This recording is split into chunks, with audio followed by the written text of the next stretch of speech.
ce que son clapel boucle. Bonjour, je suis Mariuska la slameuse, artiste slameuse et comédienne congolaise de mon nom de famille Mariuska Mukenge.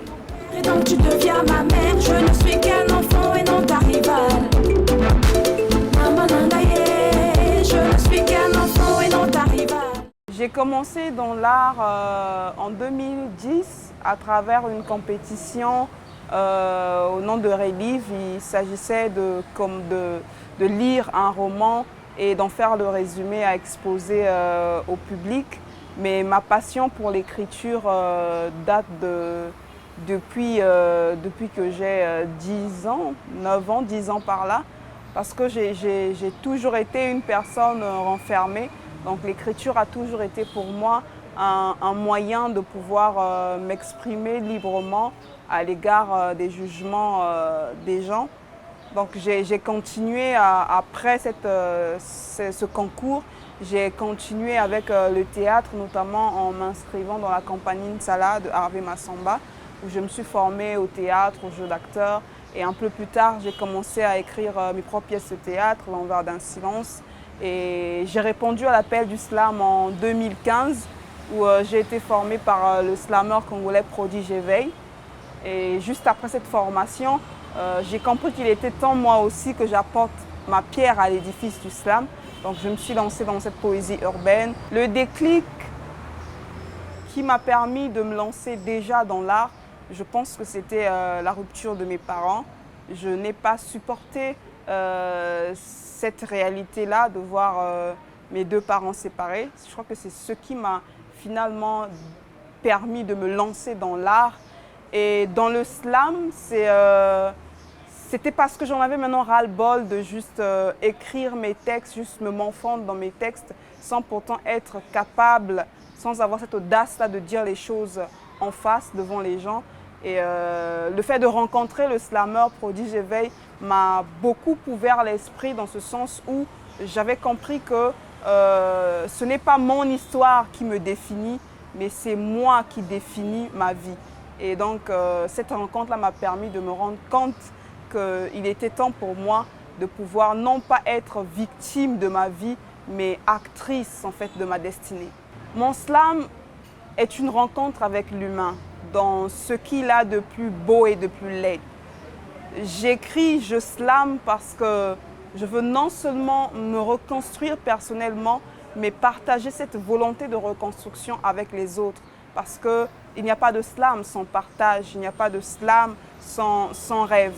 Mon slam est aussi une invitation à voyager, à rêver, à oser, à briser les barrières, à briser les frontières, à se dire que l'homme est un oiseau qui n'a pas de frontières.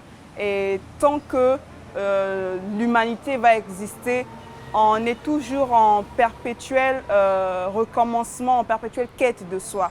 Donc mon art, mon slam, interroge l'humain. Mon slam invite l'humain à la solidarité, à l'amour, au partage.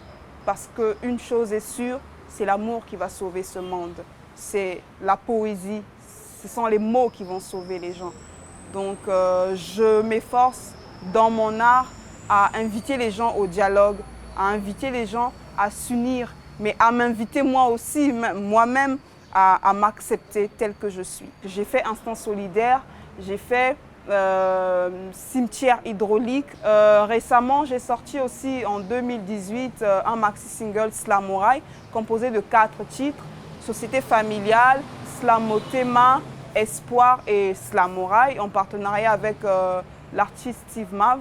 Et récemment, je viens de sortir un autre single, Moi Nambanda, en featuring avec la chanteuse Spirita. Et ce titre indexe, sinon met à nu, la réalité des enfants qui vivent dans des familles recomposées dans lesquelles la belle-mère n'aime pas l'enfant parce que celle-ci, soi-disant, serait un danger pour son foyer. Donc c'était vraiment pour mettre à nu cette réalité que vivent les enfants dans des familles recomposées. Je ne dis pas que toutes les belles-mères sont des mauvaises mères, mais c'était vraiment pour pointer du doigt cette réalité que vivent certains enfants dans ces foyers-là. Les difficultés, au départ, c'était d'ordre mental d'abord, parce que j'arrive dans un domaine où ce n'est pas autant connu que la rumba ou les autres formes d'art. Donc il fallait d'abord faire connaître son art. Et heureusement que pour nous, lorsqu'on fait connaître notre slam au public, après c'est le slam lui-même qui se charge de se faire aimer. Et c'était d'abord au début beaucoup de doutes, beaucoup de manque de confiance en soi. Et après, c'est révélé des problèmes au niveau des finances parce que quand on veut entreprendre des grands projets, forcément, il faut s'armer de beaucoup non seulement de patience, mais aussi se donner les moyens de sa politique, comme on le dit. Mais la chance que nous avons par contre eue, c'était d'avoir des partenaires qui ont pu nous accompagner à travers certains projets, notamment l'Institut français du Congo, notamment la délégation de l'Union européenne qui nous ont accompagnés dans certains projets. Je pense qu'on essaie de relever quelques défis au fur et à mesure. Mais je pense que nos difficultés nous ont beaucoup appris. En ce moment, nous travaillons sur le projet Slam Unité, qui est un projet, comme je l'ai dit, d'initiation au slam en milieu juvénile conflictuel. Donc nous allons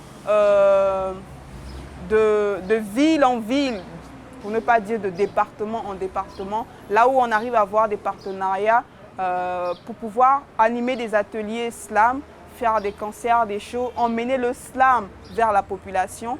Et ce projet Slam Unité, nous l'avons commencé depuis 2017, 2018, si je n'ai pas de mémoire. Et nous continuons de travailler sur ce projet dans le but de pouvoir propager le slam. Et en dehors de ça aussi, en ce moment, on est en train de travailler en collaboration avec d'autres artistes, d'autres disciplines, en termes de featuring.